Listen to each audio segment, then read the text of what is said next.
on a question that many people are asking after the local elections last week. Does it really matter who's running the country and what effect that may have or may not have on the recruitment industry, both now and looking ahead to the next election, maybe 12 or 18 months' time? As usual, I'm joined by the MD of Macstaff, Anthony McCormack. Hello to you, Ant. How are you? Hey, Mark. Yeah, good. Thanks, mate. Yourself? Yeah, good, thank you. And for the first time, we're very excited to have a special guest on today, Maxine Hart. And I think it's probably best to hand over to Anthony to do a proper introduction on Maxine. So over to you, Ant. Yeah, super thrilled to have Maxine on the show today for LinkedIn and YouTube, and it's making me feel a lot more calm about it because she's super kind of chill vibe. But Maxine, as a co-director at Team with me, I'd love to kind of call her a friend, and has been the MD of Wote Street People, or certainly your whole 10 years, like 20 years loyal service, isn't it? So, she's a super human being. I'm not sure whether our political affiliations are exactly the same, but that's all part of the fun for today. And that's exactly what we're after. Hopefully a little bit of sparring on the political front today. Maxine, thank you for joining us. You're very, very welcome. Thank you for inviting me, both of you. I'll try to be gentle. For once. Let's go back a little bit to start then, folks. Politics first. The local elections last week saw the Conservative Party lose almost 1,000 seats around the country. There were big gains for Labour, and there were also good gains for the Liberal Democrats and the Greens as well. How important is this as an indicator to what might happen in 12, 18 months' time? And were you surprised by those results? We'll start first with our guest, Maxine. I wasn't surprised, to be perfectly honest with you, mainly because of the way how negative the press is around politics at the moment. I think we could have a whole different talk on how the media shapes us these days. Yeah. And I also think that a fair section of society votes differently locally than they would nationally, because I think different things matter locally, such as when do your bins get emptied and things like that, rather than the more overarching policies, so to speak. So no, I wasn't surprised at all, really. That's interesting you say that. We had exactly that happen in Leicester, where I live. Very, very strong Labour local council held for a long, long while, and they lost lots of seats to the Conservatives. And people are thinking, what's going on in the current climate? And understandably, reports suggesting that the local Labour mayor has sort of become unpopular over recent years, and that's resulted in some results that, on the grand scheme of things, on a national scale, look very strange. But like you say, locally, that's where it is. Anthony, what about you? Yeah, so I'm typically, or 90% of the time, a Tory, and even I'm kind of a little bit cringing to say that out loud this week. The Conservatives got a kicking, didn't they? It was coming to them, and they certainly got it, I think, in the local elections. Over 1,000 seats, as you say, all told, and it could be passed off as like a protest vote, because it has been a bit of a circus, I think in Conservative Party and in government in general, like, and with the revolving door of prime ministers and chancellors and everything like that. But I figure it could be a bit of a turning point, actually. We might come on to it, but with the last general election, I think that the Labour vote collapsed, didn't it? And I think it's mostly because they wanted to, a proportion of the Labour voters wanted to get Brexit done. So they kind of tagged on to Boris, to make that happen. And he openly said, look, we're borrowing this vote, like we're gonna have to earn it now, like in the next 4 years, by levelling up and so on. And I know you've got ties to Blackpool and whatever, Max. I don't think like a lot of the North and the Red Wall are going to be too happy with how that's gone. Like, and I think the Red Wall might be, this is a precursor to the Red Wall going back up, I reckon. Yeah. Hey, Maxine, good time to go over to you. What do you think to that? Yeah, I think the thing is, so much of politics revolves around personality these days. We had sort of like the charm of Tony Blair that worked for a while, the temper of Gordon Brown. We've all seen that in the workplace, haven't we? Where a technician running a company doesn't necessarily take the team along with them. But actually, some of what they do is really good, but it gets lost because they're not a team player themselves. And I think some of the mistakes that Rishi Sunak has inherited from Boris Johnson's time, I'm going to leave Liz Truss out of this. I could rant for an hour on that alone. We might get back to that, Maxine. Yeah, but so I think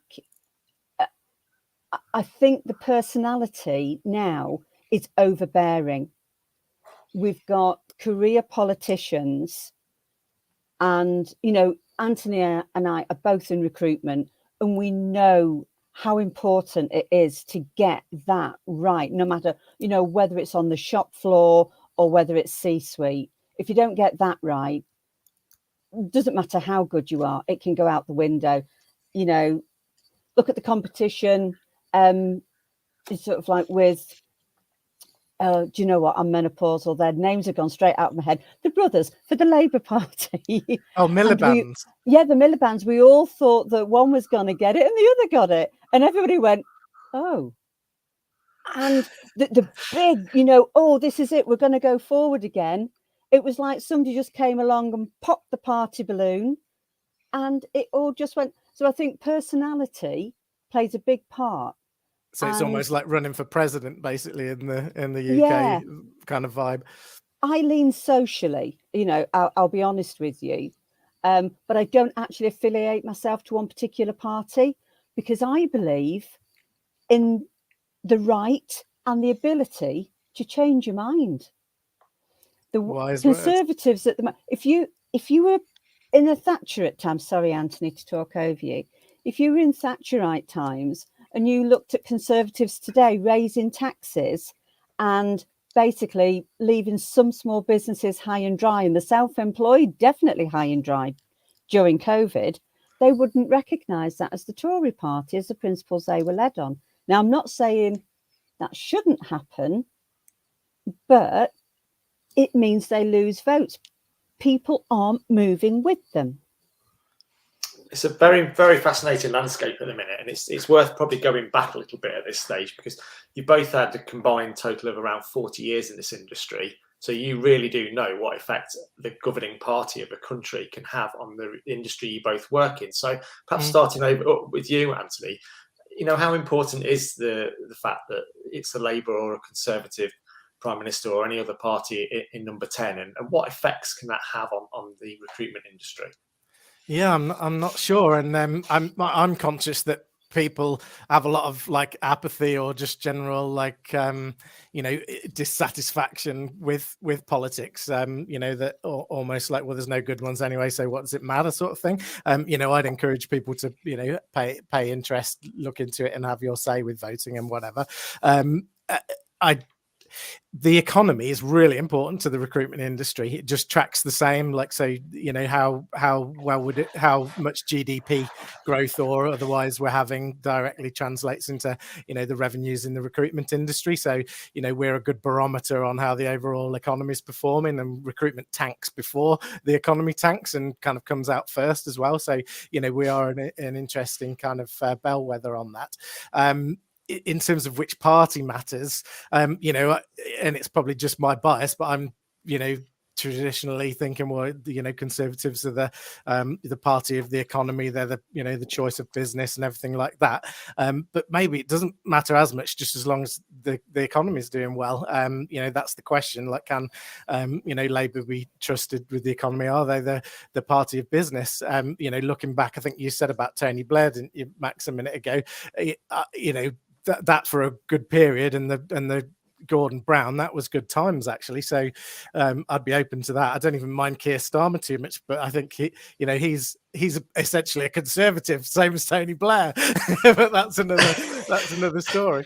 Let's nip over to Maxine here, Anthony, and just ask you, Maxine. It's pretty reasonable common knowledge that the Conservative Party have pushed themselves as the party of business over the decades. Are they still the party of business? I don't know. And I'm not sure there is a party of business. I think it has to be down actually to the policies. A few years ago, I stopped voting Labour because they wanted to abolish temporary agencies, because they saw them as taking advantage of people. They didn't understand how temporary work adds to the economy. And actually, it was temporary work that got us out of the 2008-2009 financial crash, because companies could take people on. And don't forget, we're not talking about 0 hours contracts here. We're talking about contract for services where the recruitment agency covers the statutory costs of PAYE, NI and pension. So the only thing that the worker doesn't have is a notice period. We're not talking about umbrella companies. We're not talking about 0 hours employment contracts. We're talking about, a contract between two people. It's very important to say that at the minute as well, isn't it? Especially with lots of temp appointments going on at the minute. As an industry, we completely shot ourselves in the foot when everybody went on and on about 0 hours contracts, because our contracts actually give our workers rights. We look after them. Temporary workers are like gold dust. And so, for me, it's about the policy rather than the party. And if it was to change at the next election and Labour got in for the first time in 12, 13 years, do you think, based on what you know of their setup at the moment, their front bench, whether they do a good job? I don't know. And do you know why I don't know? Because I think all of them spend too much time slagging each other off rather than actually telling us what they're going to do. Amen. I think, to sound like my mother, in the war, they all just got together and got on with it. And maybe what we need is a few more years of a genuine coalition, not a bully boy and his Batman. Mm-hmm. What we need is a genuine coalition to get us back on our feet. Auntie and I work together within the recruitment industry. We help each other. Let's stop bickering and fighting and actually help the country get back on its feet. I guess Team's a perfect example of what can be achieved when people talk. Yeah. And collaborate. I'm not gonna lie. A few years ago, our biggest competitor came into Team, and it was one of the best things locally for us, because now we share business. Yeah. And we know what each other are doing, and we decide, well, actually, you deal with them, I'll deal with them. Yeah. You've both been working over the last 12 months of this government.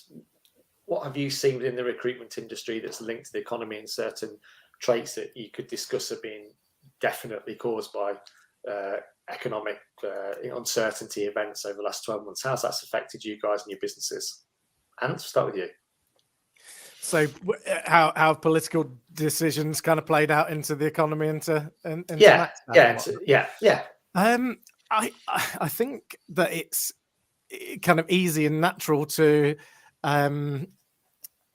feel like that it's the political, the ruling political parties' fault, or that it's their that for good or bad that they were the cause. But there's a hell of a lot of other kind of economic and global factors going on, isn't there? So I think it's too easy a conclusion to say that the Tories have messed it up over the last 12 years and run the country into the ground and all that rhetoric. To be honest, I think that the cost of living crisis caused by global inflation and oil and gas prices and the war, that's all made it really difficult. And there's been ups and downs, in terms of the economy as well. And we weren't in great shape going into the pandemic anyway, to be honest. So it's just been quite tough times. I feel like that people might rightly think that it's time for a change, but I'd still need a little bit more convincing. I think that to hand over the keys to the Labour Party is going to be kind of better than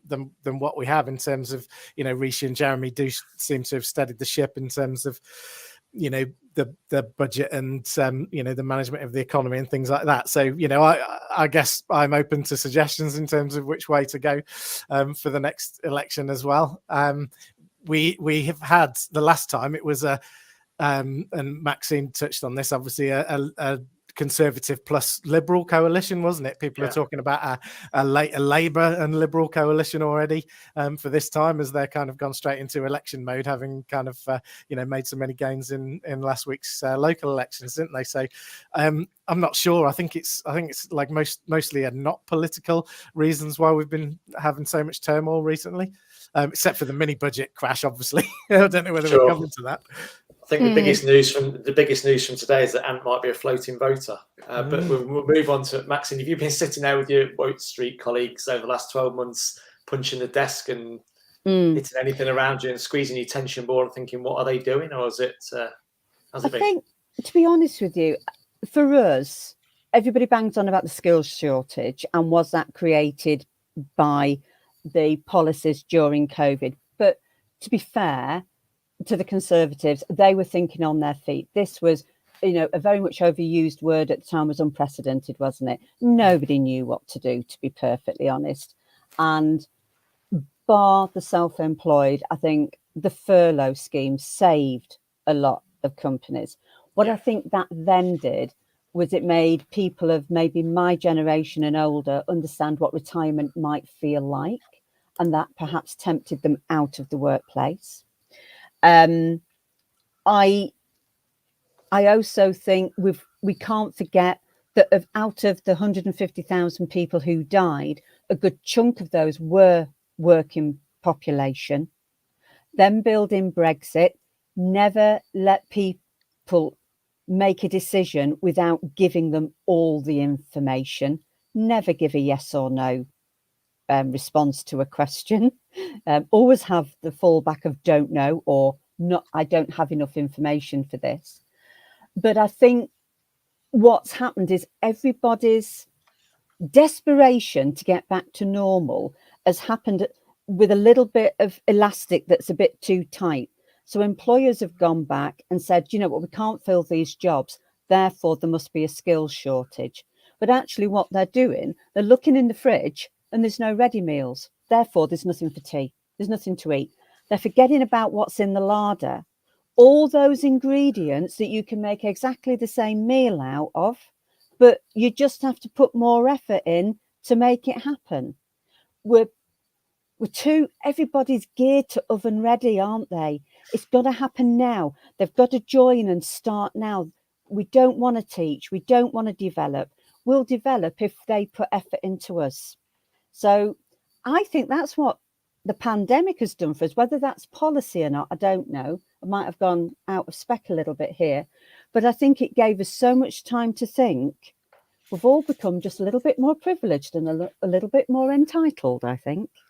Very true. And I think there'll be lots of people that share those views at the moment, Maxine, as well. If we're sort of looking forward to whoever is the new administration is, whoever's in number 10 at the next general election, do you have a wish list, either of you, or just one point you'd like to make that you think, I wish that they would do this for the recruitment industry? Maybe start with you, Anthony. I think I was just thinking policy-wise, there's not that much to separate the two main parties, really. That's the thing. It's just kind of spin and kind of backbiting and things like that, and politicizing and personalizing and everything like that. So we've got, as Max rightly said, like a skills shortage, but it's kind of being partly kind of made worse by the pool of people that are economically inactive, plus the people who went kind of back to other countries, like partly because of Brexit, and the people who are sick and have literally, unfortunately, died. So we need to have a slick visa or permit system in place to kind of bring the people that we need to do the kind of skilled and technical kind of and other occupations. So that'd be certainly helpful from either party. And then I think, as we've discussed in previous lives, to get the kind of the skills agenda sorted and to start moving towards this high skilled, high wage economy. Because if you just give pay rises right, left and centre, you've just got a high wage economy, you've still got the low skilled one. We've got a productivity problem. It just makes us uncompetitive.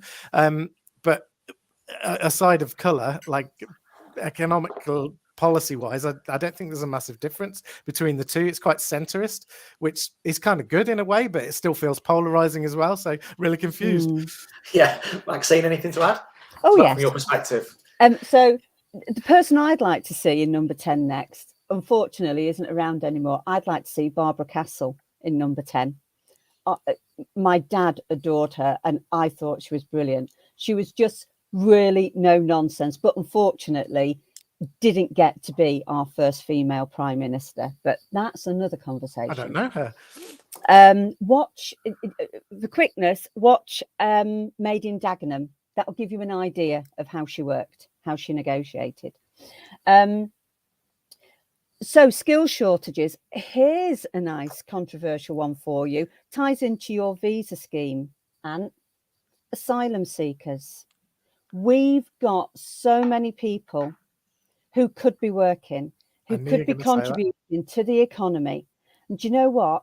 If somebody spent given their life savings to a potentially murderous gang to get a better life for them and their family, maybe they have a little bit of work ethic in them and they'd quite like to work rather than be imprisoned in a hotel.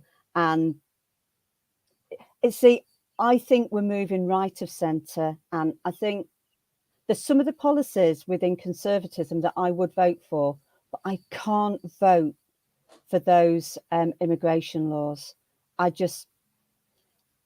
It's going back to, do you remember when we were shipping kids out to Australia after the Second World War? That's what it smacks of. It really does. Yeah. No. Can you see it happening, Maxine? Can you see the policy you just mentioned actually happening? I don't know. And how? But it's a fact that they think it's okay. That's what worries me. Misinformation again.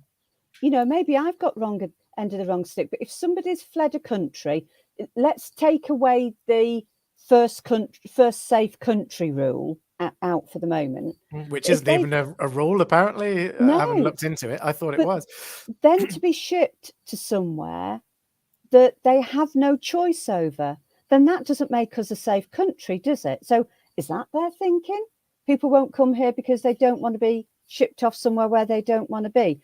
Don't get me wrong, you know, Rwanda may want to build stronger, but for me, it's not the destination, it's the lack of choice.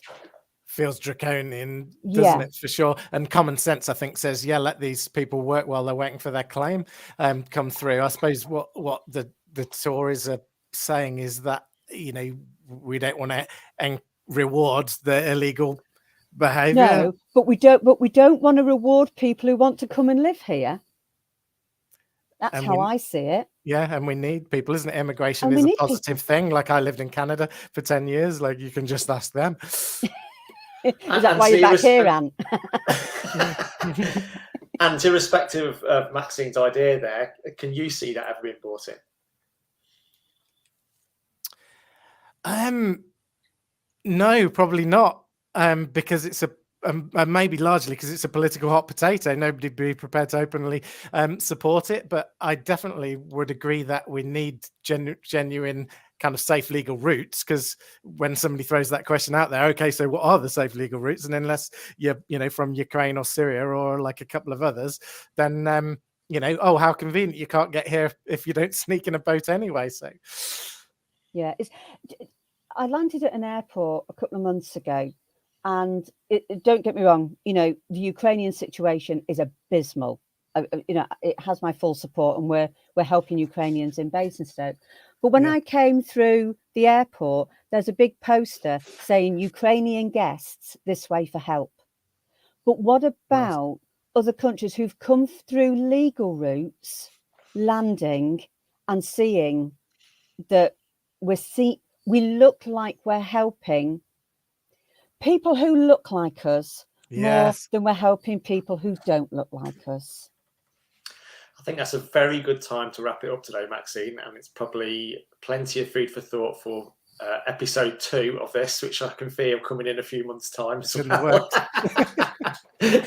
We certainly wouldn't be short of material to speak about, but it just enough time for me to thank you very much for your time today, both. Maxine, before you go, tell us a little bit about your business and where you're based and how people can get hold of you. Okay, so we're Wote Street People. We're not called Wote Street Recruitment because we're about more than recruitment. We do, our niche is helping small to medium-sized businesses with recruitment services, mainly permanent. We also do redundancy support because it just makes sense that if you're an agency and you can place people, you can help them find a job as well. Yeah.